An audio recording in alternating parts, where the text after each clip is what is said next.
महाराष्ट्र पवन सिंह के दो बड़ी खबर इसी वीडियो में शुरू से लेकर अंत तक बना रहिए और हम हमेशा ऐसा वीडियो न्यू इन्फॉर्मेशन जितना जल्दी लाने को मैं प्रयास करता हूं आप लोगों तक।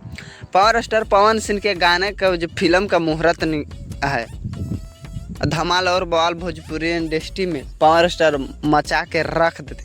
जो काला माटी है, काला माटी के फिल्म आ रहा है और धमाल और बवाल भोजपुरी इंडस्ट्री में मचा के रख देते। एक नए लेवल के जो काला माटी है, काला माटी जो धमाल और बवाल मचा रहा है भोजपुरी इंडस्ट्री में।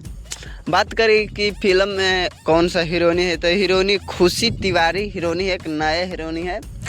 अब धमाल और बवाल भोजपुरी इंडस्ट्री में मचा कर रख देंगे फिल्म के मामले में। ये बात करते हैं कि फिल्म एक नए लेवल से निकाला गया है,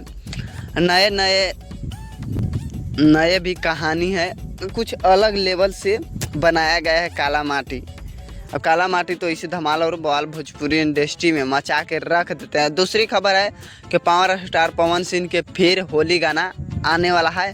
अब बवाल मचा देगा भोजपुरी इंडस्ट्री में।